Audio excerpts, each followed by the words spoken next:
Real World News TV with Reggie Kearney and Chair Ann Tappan, bringing you news and politics. Real World News TV every Tuesday night at 5:30 p.m. Pacific, 7:30 p.m. Central, and 8:30 on the East Coast. Real World News TV, the most interactive, longest-running radio and television show under the Hot Topics Talk Radio Network. Real World News TV, where your comments and your views are welcome.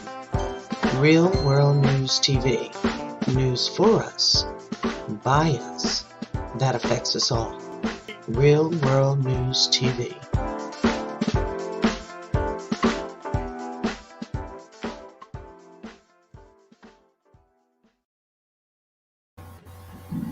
Good evening, everyone, and welcome to a new edition of Real World News TV. I'm one of your co-hosts, Reggie Kearney. Tonight I have with me our producer, Tony Breedlove, all the way from Las Vegas, Nevada. And Sharon is under the weather tonight. So we send our love and prayers out to Sharon and hope that she'll feel good sooner than later. Tonight, as you know, this past week, over the weekend, we lost a great civil rights leader.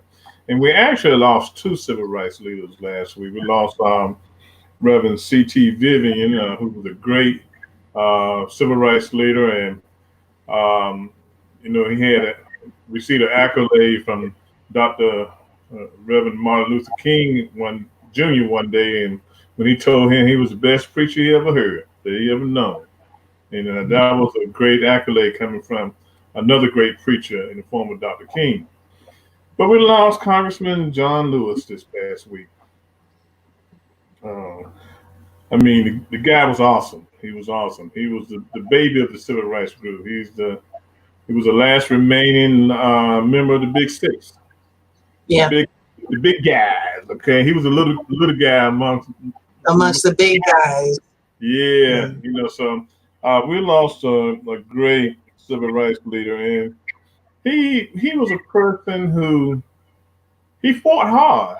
He fought hard. He didn't let nothing hold him back. Nothing. Yeah. He said what he had to say day in and day out. He was that voice in Congress along with the late Elijah Cummings, a voice that we're going to sorely miss. Because he told it like it was.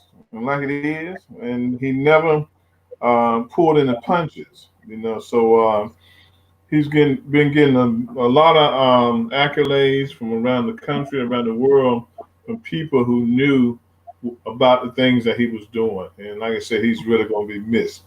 Your thoughts, Tony? When I woke up Saturday morning and I turned on MSNBC like I always do every morning, and I thought that I was hearing things, and I kept thinking, why are they talking about Congressman Lewis in the past? And then I kept watching, and then as I kept watching, it started to become evident. Right. And the first thing I thought about was not only, what a great loss this country has now endured with the passing of John Lewis, but I thought about how whenever the camera was on him and he was in the committee and talking about oversight and how people were treated, something always was jarred in me, if that makes any sense, because he made it where you'd want to do better. He made it always sound like we have to take the responsibility of who we are as a people. He made it always that white America had to take responsibility for some of the things that are going on in this nation. And like you said, he never pulled any punches. There was never a time that I've ever heard John Lewis's voice sway or waver. He meant what he meant, he said what he meant, and he carried out what he meant. And that is someone that whenever I thought about politics, and I thought about Black leadership, he was always the first one in my mind, always. And the passing of Congressman Lewis is going to leave a huge void in how politics are actually conducted and how we look at ourselves as a Black people and a Black nation. So huge loss, huge loss. Very huge loss. And, I was thinking over the weekend, I made comments to some people over the weekend. The civil rights movement of old, okay, when I say civil rights movement of old, I'm talking about the 40s, 50s, but the 50s and 60s, early 70s, the protesters in those marches, they marched with dignity. Now, before y'all get me wrong, we're still marching with dignity even today in the civil rights movement, but we do it differently. And when I say they're marching with dignity, they always had a suit necktie on, the men did. The women had their high heels on, the Sunday best, the Sunday hats on, marching. And when you look at the March on Washington in 1963, and you looked out through the crowd, everybody was well dressed. And then the message that sent to white America was, look, hey, we're just as good as you all are. We carry ourselves. Yeah, but you know what, Reggie, but not even that. And I hate to interrupt you, but not even that. The message that it sent was to, I'm going to say, maybe deter what the stereotype of Black Americans was. And it still is. Because a lot of people would always think of us not as equal to them, but also they thought, the stereotypes, they're dirty, they're nasty, they just don't dress like, they don't pull themselves together. So you saw it in that way, and I agree with you. However, I have to add that there was a dignity behind why they stepped out of their homes dressed this way. That was the norm. That is what but now today, you don't have parents who say, don't go outside with that on, or if you do go out, it's like, what kind of dignity are you displaying for yourself, not just as a representation of a people, but for yourself? What does that say? Right. When I think back on my father, he was a pastor and civil rights leader down in North Carolina. And you know something? I never saw my father with a pair of shorts on. He would mow the grass in slacks. Okay. Derek said, great man, and was always open to conversation. My wife and I had an opportunity to talk with him for a couple of minutes at a CBC Alabama delegation.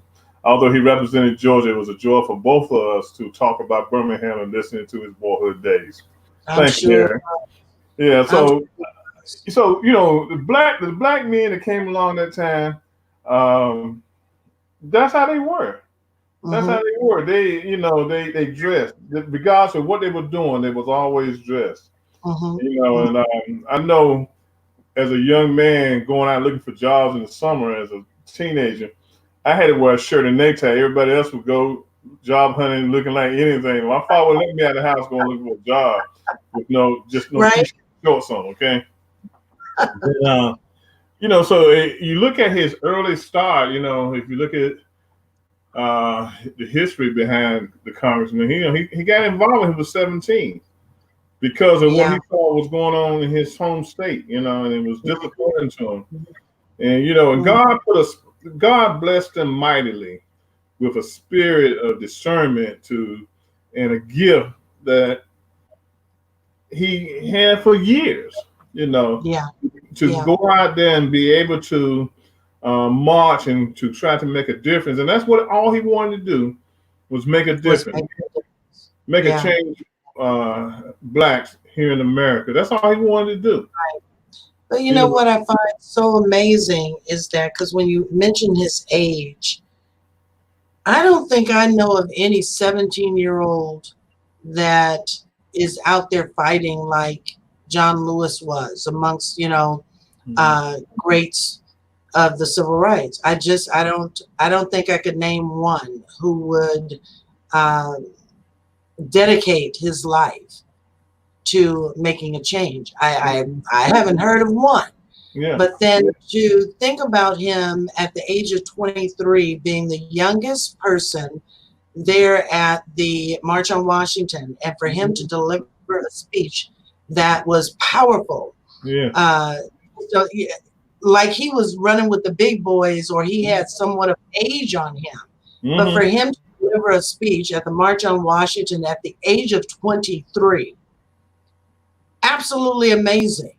Yeah. And like Jackie Allen had said just a moment ago in the chat, he spoke with conviction. And she's right.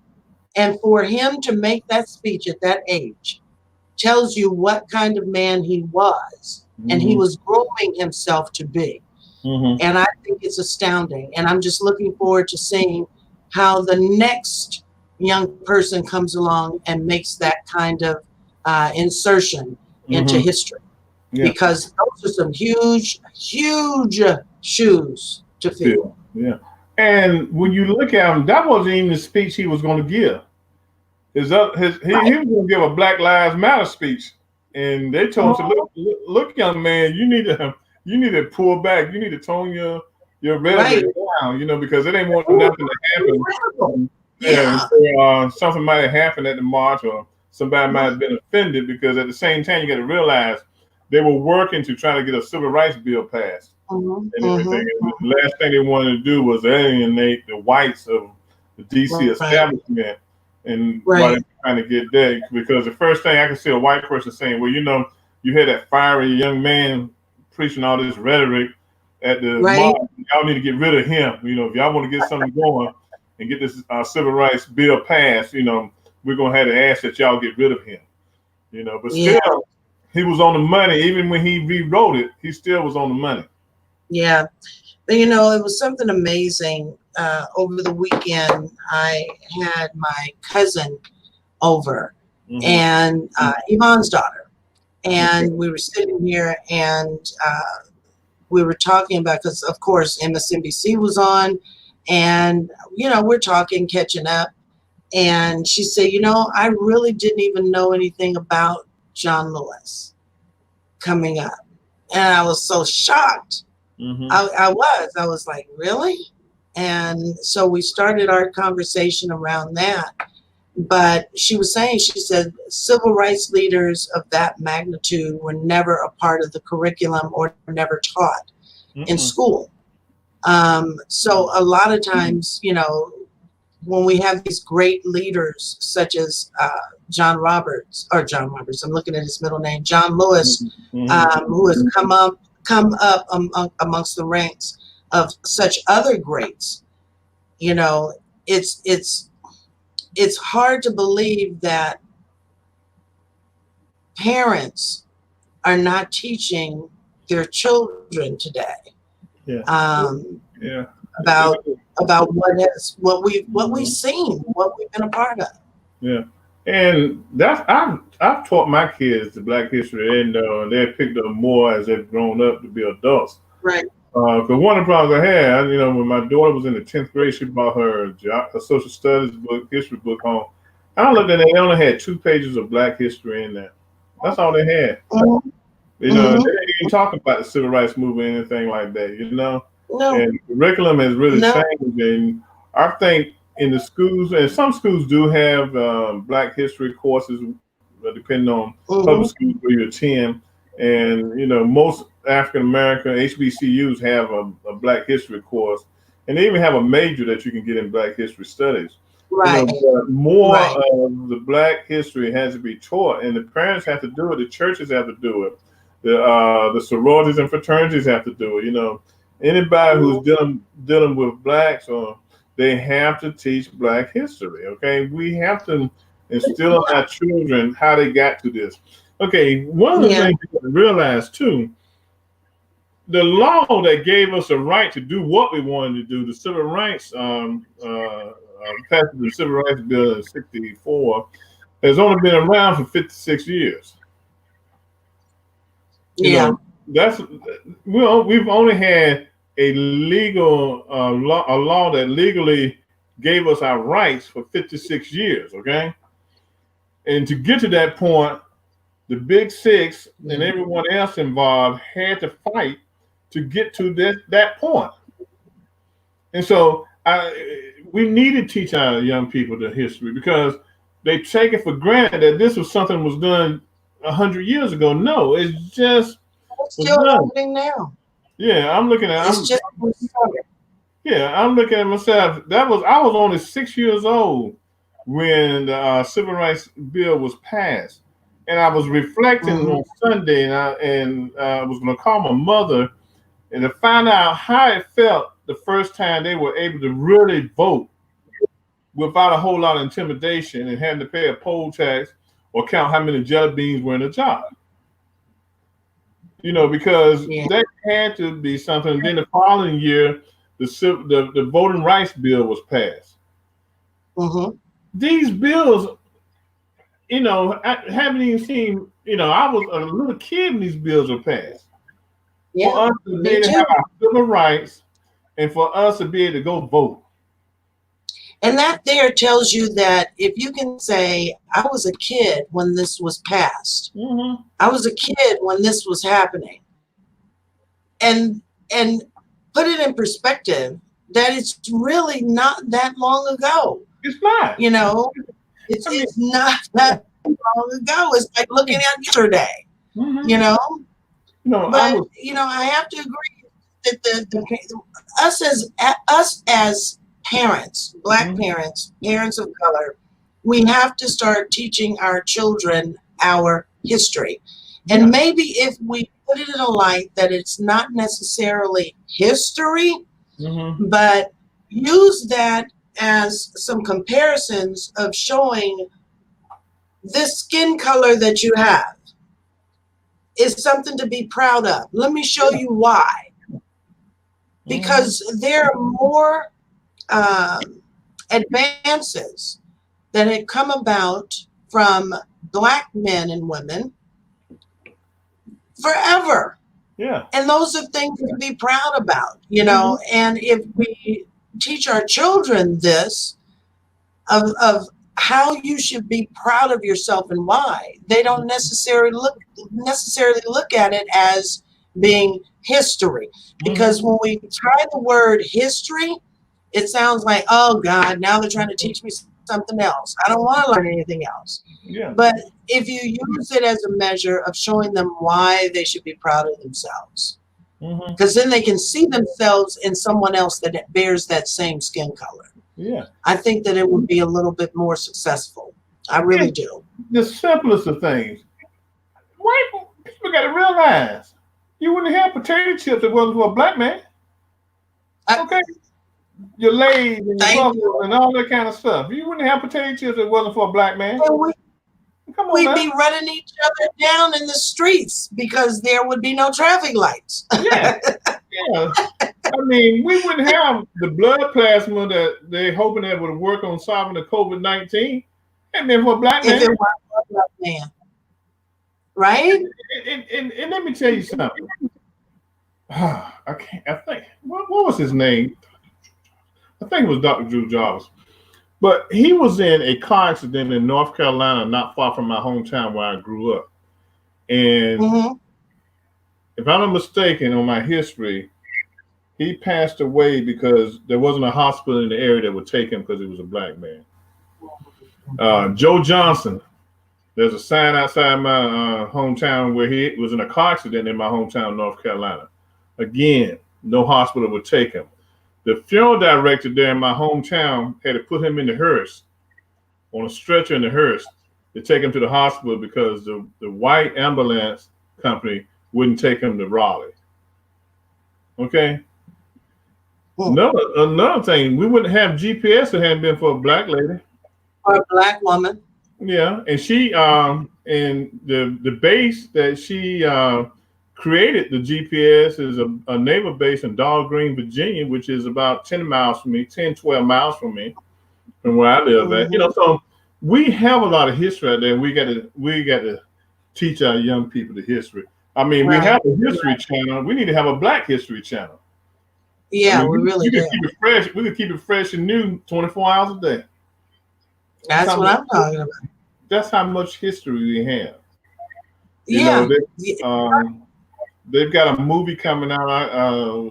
The young lady, Erica Alexander, has a documentary coming out of John Lewis, and there's some books that have just been written, you know, on the life of John Lewis.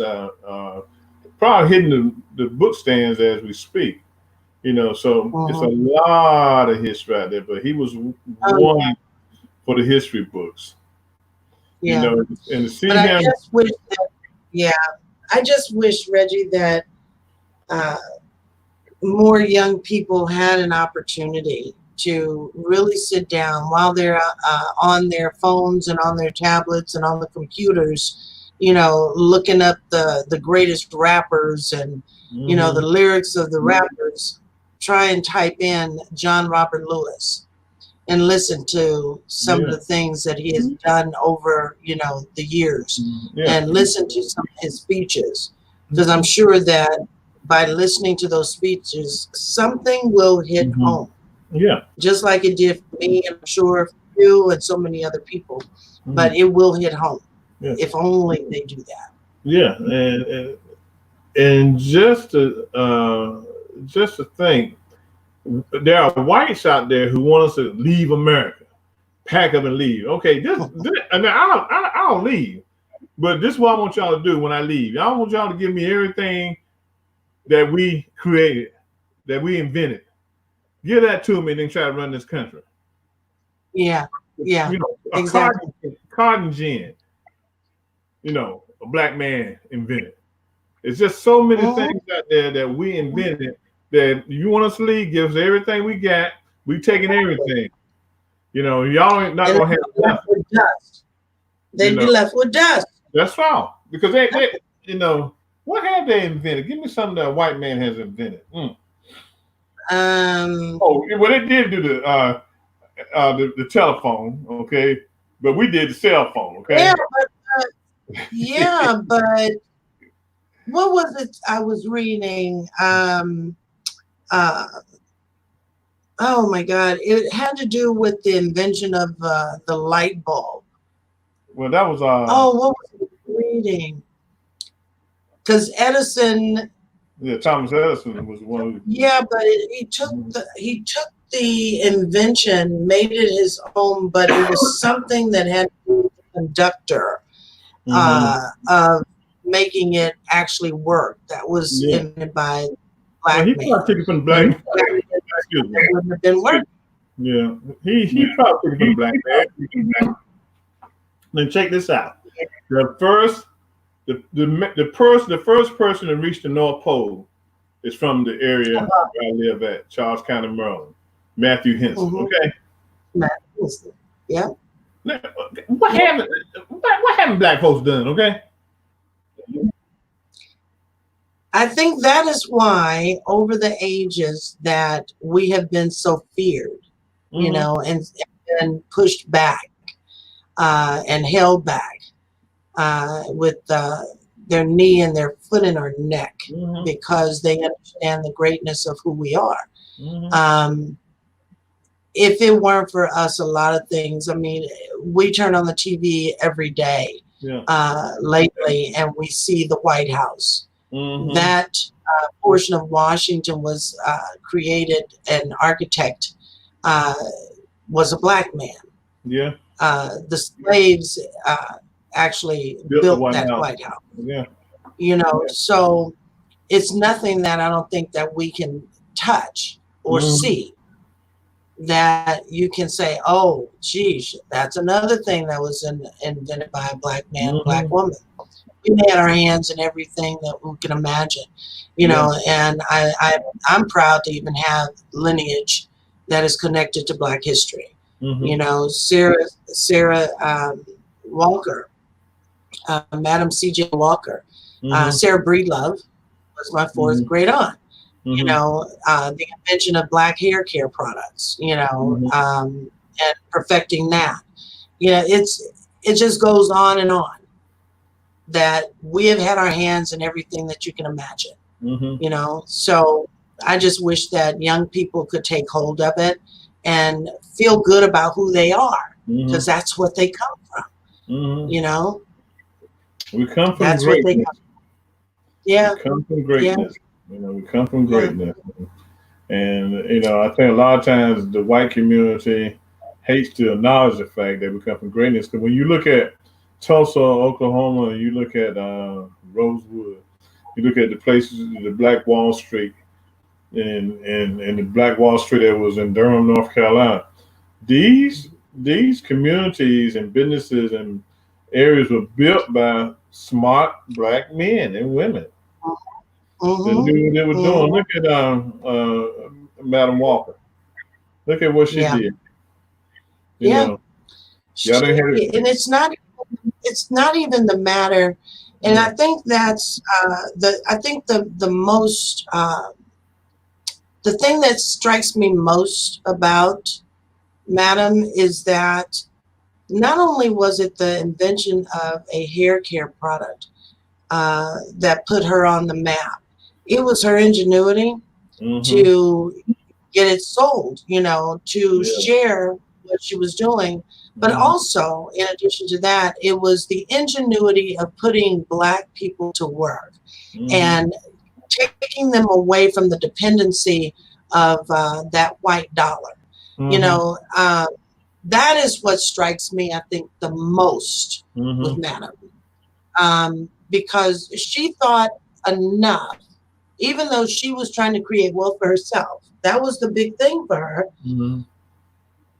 She wanted to make sure that other people could share in that and be completely independent.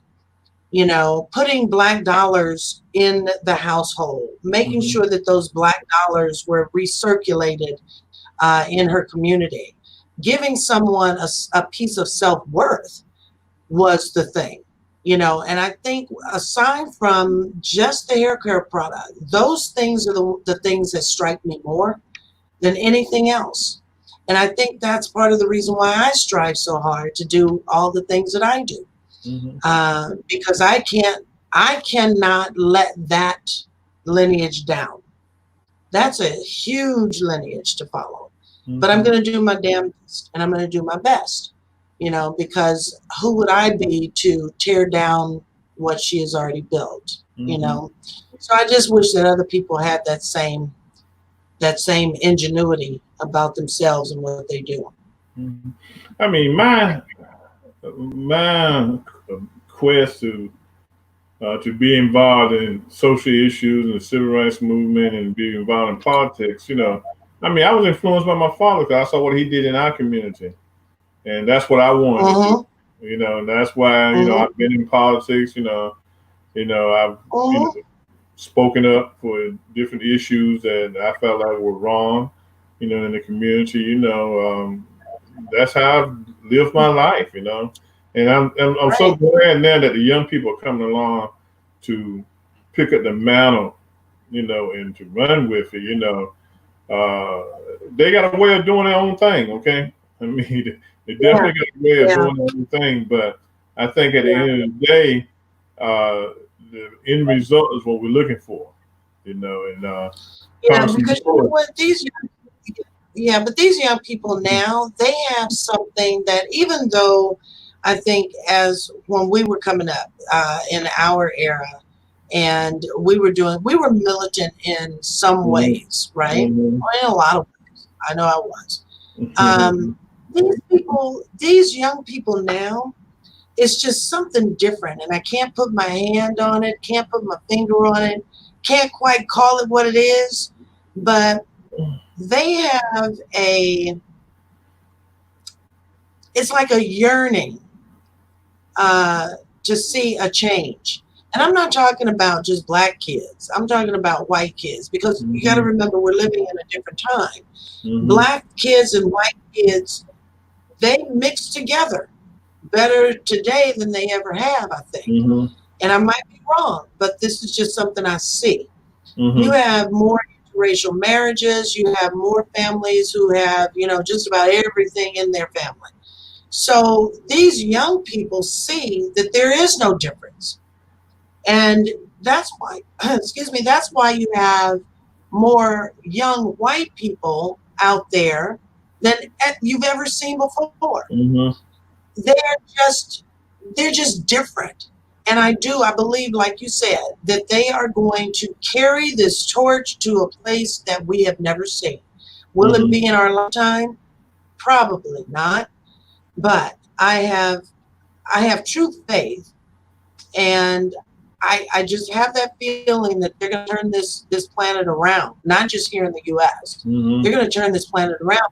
You have to look at the fact that people are protesting all over the world, and it has to do with brutality, murder, and this is something that we have lived with for decades. Yeah. Well, but now they have no fear. Okay, they have no fear. I mean, back in the day, even though we were out on the front line trying to make things happen, we had to be realistic, okay, because we had to worry about the fear from the Klan and people that were out to kill us, against us, for trying to vote. Can you imagine back in the day in the 20s and 30s when a black man tried to vote, or the 40s or 50s when a black man tried to vote, that he would actually get hung for trying to vote? Trying to vote. You can't even vote. You're going to get hung because you went out and voted. Can you imagine the jealousy from a bunch of whites that couldn't do what we did and decided, well, we're going to burn, the Black Wall Street down out of jealousy and hatred? Because you didn't give us nothing when slavery ended. You just said, hey, y'all free, go. Exactly. They didn't give us nothing.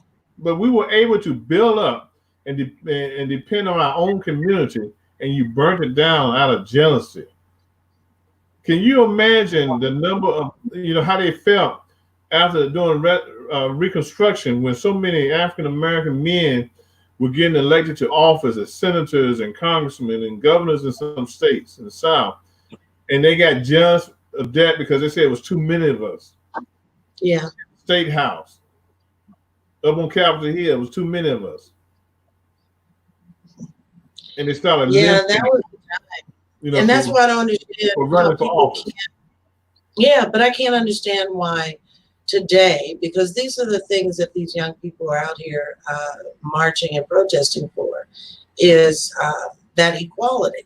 And I just can't imagine how someone can sit back in today's time and not have an iota of feeling as to what is going on. That's the part I think that hurts a lot of people, not just me, but I think it hurts a lot of people, because every day we go to work, we intermingle into our communities, and still there is that twinkle of racism or prejudice. You can feel it when you're passing somebody by. You can feel it when you're approaching someone, your counterpart. You can feel it. You can see it. And I don't understand how a lot of people can sit back and say, there's no such thing as racism. There's no race hating. I don't get it, and not have a clue as to how you're going to be a part of making a change, or even just simply acknowledging it. I don't see how they can do it, but it happens. And my thing is, I hope, because of what John Lewis has done and what the Big Six did, that our young people will go out and vote in this upcoming election. A lot of our elders have died and shedded blood so we could vote. Just think about the beating that John Lewis took when he tried to cross the Edmund Pettus Bridge. Well, you've seen the film. Video. Yeah. God was with him. God had a plan for him because he could have died at the hands of that officer. And Yeah. it bothers me and burns me up that we've been going through brutality for years. Ever since we've been, for 400 plus years, we've been dealing with some type of brutality from the hands of whites because they didn't want us to move ahead in life. Yeah. They didn't want us to vote. Well, I tell you what, damn them, because I'm gonna move ahead. But it just shows the mindset. It just shows the mindset of whites for so many years that they had of blacks. No, we need to keep them down. We can't allow them to. They might get too far ahead of us if we allow them to have voting rights or we allow them to have civil rights. Well, the reason why is because what you're seeing right now is you're seeing more African Americans who are taking seats in Congress, in the Senate, in the House, mayors, governors, and now added to that are women of color. That's why they did not want us to vote, because we would then take part in what is supposed to be a just judicial system. We want to make it a just judicial system. Who thought a little black boy from Franklin, North Carolina would be a judge one day? I mean, come on now. Right? See what I'm talking about? That's what I'm talking about. Yeah. That's what I'm talking about. Yeah. It's too much power, that they would be aligning themselves with. Too much power. Because we heard it in the times of Malcolm X, with J. Edgar Hoover. He's the best. That's just much power for one man to have. Yeah. And he was a black man, So that is the reason why we are out here fighting. And for instance, these shows, that is why we're doing what we're doing. To raise awareness that we have just as much right to be here to do. Hell, you brought us here. Shit, what'd you think was gonna happen? Thought we were gonna sit around, work on the farm, But we have to get people in the black community to realize that this upcoming election is one of the most important elections that we've ever had, simply because, and we need to stick the process out, because there will be intimidation at the polls, especially in the South, from these militias and the secret police force that this guy who lives in the White House is putting together as a test run to try to intimidate us. We have to go to the polls and we have to stand in line if it means us standing in line all night long to vote, even if they just put one voting precinct up, like they did in Louisville, Kentucky, during the Kentucky primaries. In a city as large as Louisville, there was only one precinct. One polling, And that's why, I'm just telling people that, and I plan to do this too, people that I am around in my neighborhood, people that I work with, if they don't have cars, hell, I'll take you. Yeah. I will take you. Let's load up in my Jeep and go vote. Let's do it together. And if you find that there's going to be lines, and if you know that there are going to be, people there, let's mask up, do the social distancing, take a cooler with some water in it, do whatever. And at that time, it's going to be a little cool in the weather. Take your thermos of coffee or hot chocolate or whatever you're going to take, and just plan to be there, just to stand there in line so you can cast your ballot. There should be no excuse why anybody should not be at that poll in November. There's no excuse. And on November the 3rd, I suggest that we get off our cell phones unless we need it for emergency because of voter intimidation at the polls. And don't answer our phones, because we don't want nobody calling and say, look, you don't need to come to the polls because Biden has already won. You don't need to feed into that BS. You don't need to watch Facebook, because the Russians and other countries will be putting information on Facebook to That's try right. to sway you. You need to wake up and just put that phone down unless it's an emergency that deals with voting, and go stand at the polls. I And agree. if you haven't Absolutely. registered, if you know Pookie and the boys that hang on the corner haven't registered, please suggest Take them. their asses down there. Yeah. Take them down there. Yeah. But you know what? You also mentioned, is registering to vote. Now, those that are registered to vote, because that what they have been saying, and I saw this the last general election. I'd always been registered to vote, and even coming here to Nevada, I registered to vote, and I have voted every year at my polling place. And then I get to the polls, and all of a sudden they don't have my name. But I'm in a gymnasium full of white people. It's like, serious? Yeah. So what we have to do also is we need to make sure that your registration is there. Okay. And you can do that. You can find that online. Yeah. Just look up, register to vote. And if you do put your name in, and if you are registered, it will come back and say you're already registered. But we have to make sure that we take out all of the roadblocks and all of the pebbles in the road that will keep us from doing our civic duty to get this asshole out of that White House. Period. Yeah. Period. Yeah. I see one of my like Biden. I see one of my homeboys from Franklin, North Carolina. He's on Max Jones. We called him BB as a kid. He lives in South Carolina. Man, tell them folks in South Carolina to get out and vote for the black man that's running for the Senate. We got to get Leslie Graham out of the Senate. I mean, I tell you. We got to go to work. We got to go to work. This is it. Yeah, and this will be. This will allow John Lewis to look down from heaven and smile. If we get out and do what we need to do on November the 3rd. Yeah. We've got to make a change, because if we have to go through 4 more years with this guy, Lord have mercy. I mean, it's going to be rough. It's going to be more than rough. Yeah. Trust me. Because it's going to be more than democracy as we know it will be gone if he takes another 4 years. I mean, he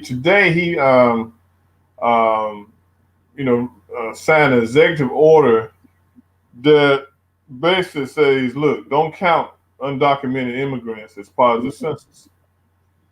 Even though a lot of them pay taxes and work and do their own thing here in America, we say, because without the true numbers, that might cost a congressional seat. It could shape how the states are redistricted after the census, the congressional districts, how they've drawn up. So he's going to do everything over the next couple months that will tear this country apart. It's really a scary time, Reg. Yeah, and we need to pray for Ruth Bader against it. Ruth Bader. Yeah. We need to send some prayers up for her, because she's trying to hang in there. Yeah. Trying to hang in there. It's a scary, scary time. It really is. Yeah. But we're the ones that can change it. We're the ones that have the opportunity and the responsibility of changing it. Yeah. Because he should have never been in there in the first place. Yeah. And well, go ahead. I'm sorry. Yeah, if you need some inspiration, go and Google voting day in South Africa when Mandela was running for president, and look how long those people stood in lines, and look how long those lines were. And the people, our brothers and sisters in South Africa, stood in line for hours. They walked for hours to get to the polling place, but they didn't leave. They stood in line. They didn't complain. This is our time, and this is what we have to do. We can't complain. Yeah, it's our responsibility. I mean, you got all these folks that are complaining now about his ass, but did you go to the polls? Yeah. Did you go to the polls? Let's just take the idea of Russians interference out of the conversation. Mm-hmm. Do you think that if more people had gone to the polls, would that have made the difference? You know, Yeah, but it would have. When you look at Michigan, you look at duty. you look at the number of people the number of African Americans who didn't vote in Detroit. That was the difference between the electoral votes going to Hillary. Right? Okay, Michigan was close. That's how close Michigan was. Pennsylvania was close.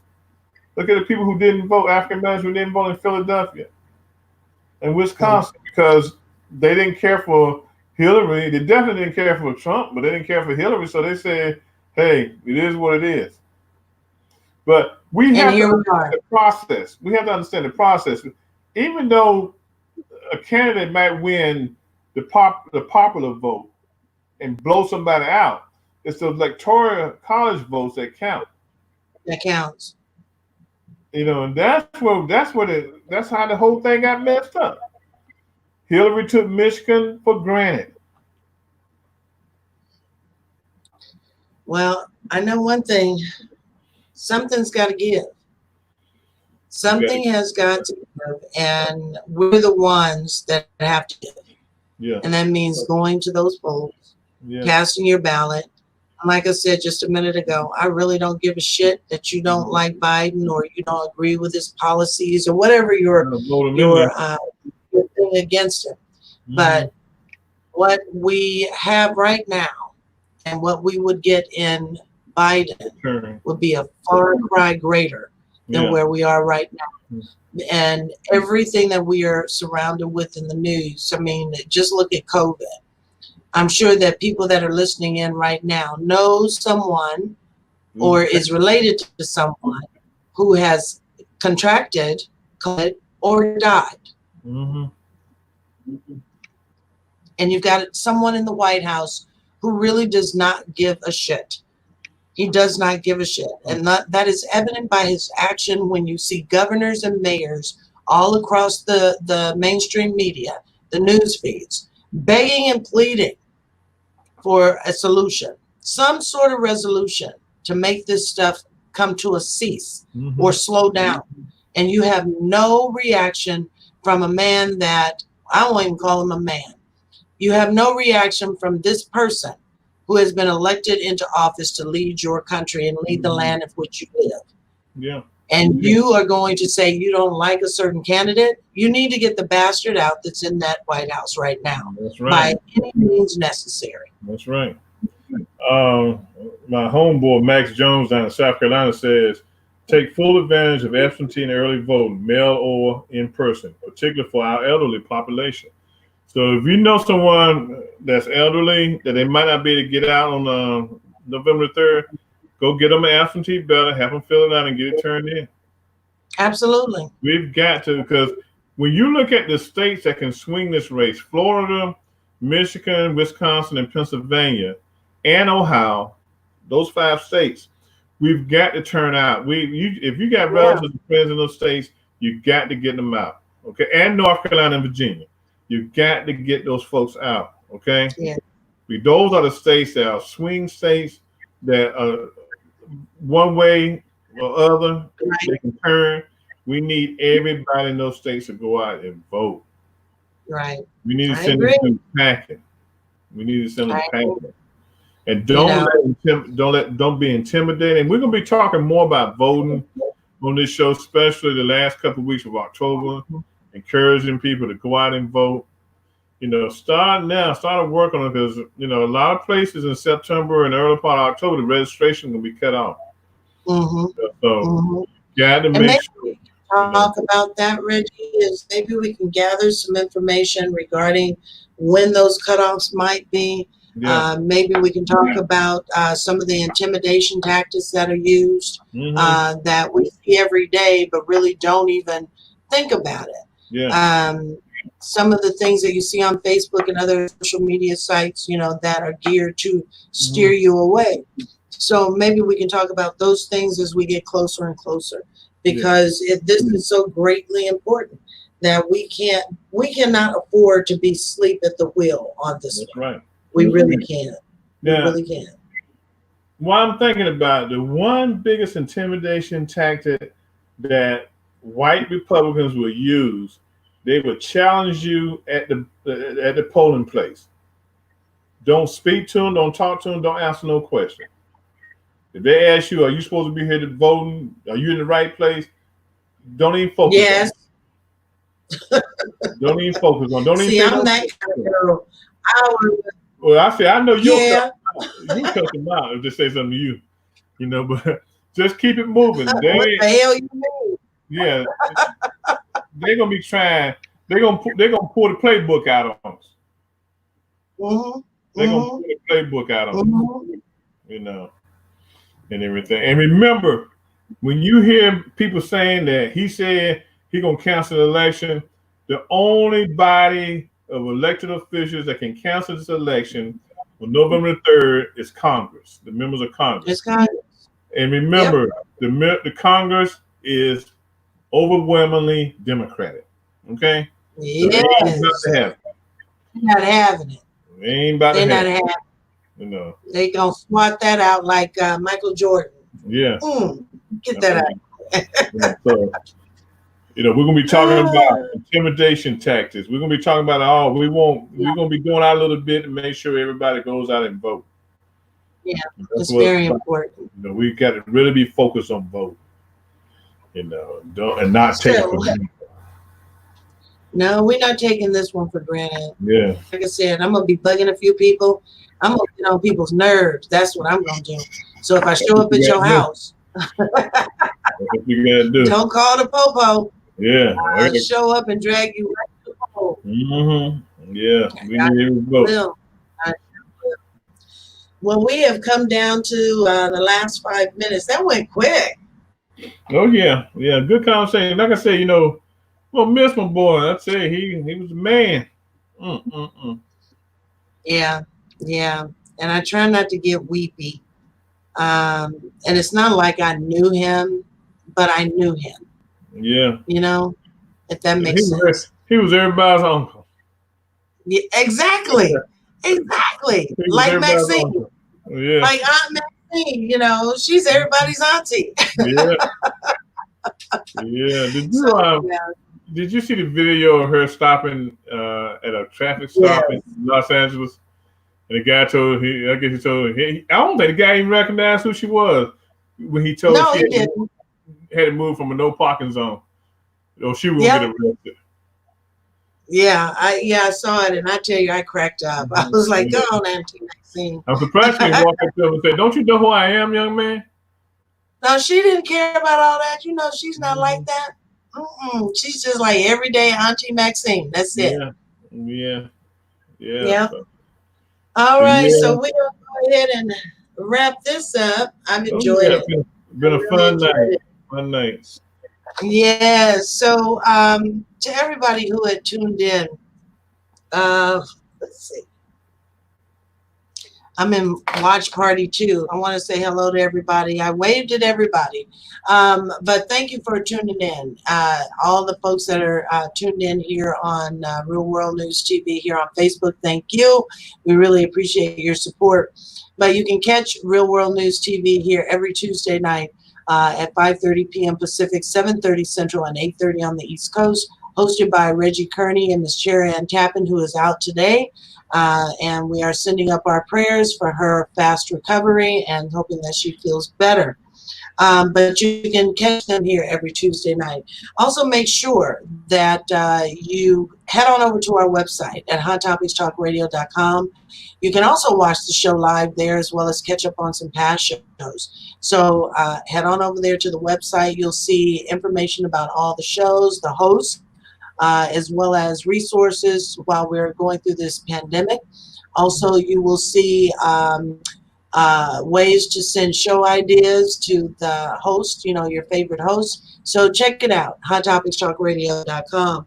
Tomorrow night on Hot Topics Talk Radio TV with me, Yvonne Baker, and Chris Smith, we got a great show lined up for you. We're actually digging back into our archives to some of our favorite shows. So tomorrow night, we're revisiting the show topic, trusting your mate after he or she cheats. So that should be a fun show. As always, we talk about sex and cheating. Yeah, So make sure that you. y'all come up some topics over there, boy. I tell you. It's always so. So make sure that you come on over to Hot Topics Talk Radio tomorrow night. The show begins at 8 o'clock p.m. Pacific, 10 o'clock Central, and 11 o'clock on the East Coast with me, Yvonne Baker, and Chris Smith. Hot Topics Talk Radio TV. Trusting your mate after he or she cheats. And then on Thursday night is coming up with Man to Man TV with Richard Hall and Chris Smith. They got a good one too. Asking the question, women, why won't he marry me? Well, they're going to tell you why. So, can you cook? First thing is, can you cook? Can you clean? That's part of it. That's part of it. That's part of it. Can you iron a shirt? That's part of it. But they want to know, why won't he marry me? Mm-hmm. So it's going to be a couple of nights of some really good shows. And again, we thank you for tuning in here at Real World News TV. And we look forward to seeing you next week. Thanks again for the support. You guys have a good night. Good night. Peace out. Oh, yeah, something else. Can they cook biscuits like my mama cook them, okay? See, you just going too far. Good night, Miss Brianna. Way too far. Have a good night, everybody. We'll good see night. you soon. Good night.